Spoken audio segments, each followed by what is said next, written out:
સુરતમાં પાટીદારના ગઢમાં ભાજપની 10 વર્ષ બાદ એન્ટ્રી થઈ છે। 2015થી કોંગ્રેસ અને આમ આદમી પાર્ટીનો દબદબો જોવા મળ્યો હતો।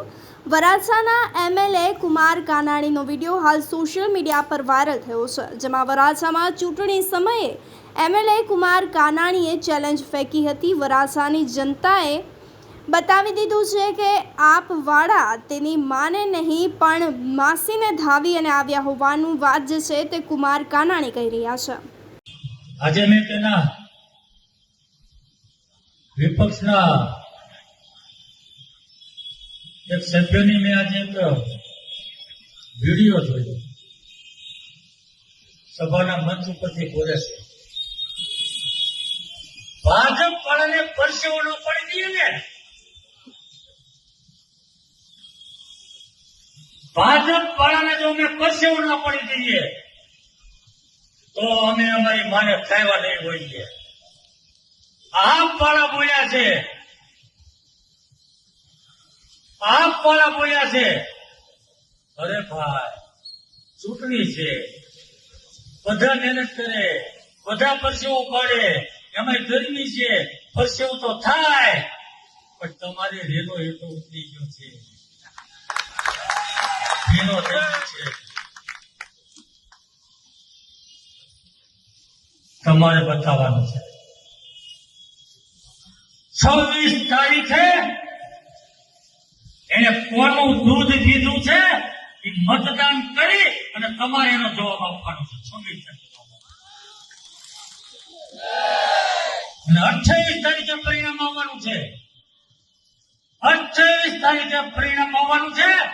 આ વરાછાની જનતા આપને બતાવવાની છે કે તમે તમારી માને નહીં માસીને ધાવીને આવ્યા છો।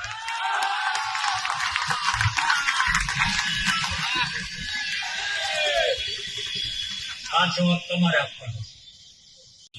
આજે મેં તેના વિપક્ષના એક સભ્યની મેં આજે એક વિડીયો જોયો, સભાના મંચ ઉપરથી બોલે છે, ભાજપ વાળાને પરસેવો ન પડી દઈએ ને,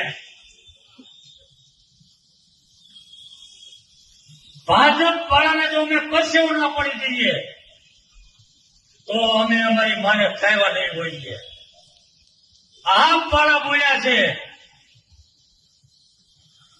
આપ વાળા બોલ્યા છે, અરે ભાઈ ચૂંટણી છે, બધા મહેનત કરે, બધા પરસેવો પાડે, એમાં ગરમી છે, પરસેવો તો થાય, પણ તમારે રેલો એટલો ઉતરી ગયો છે,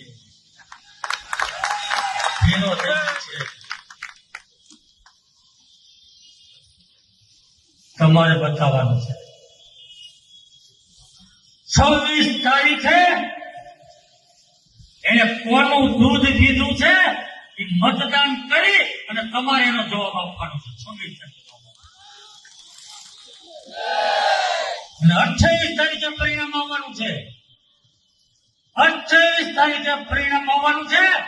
આ વરાછાની જનતા આપને બતાવવાની છે કે તમે તમારી માને નહીં માસીને ધાવીને આવ્યા છો।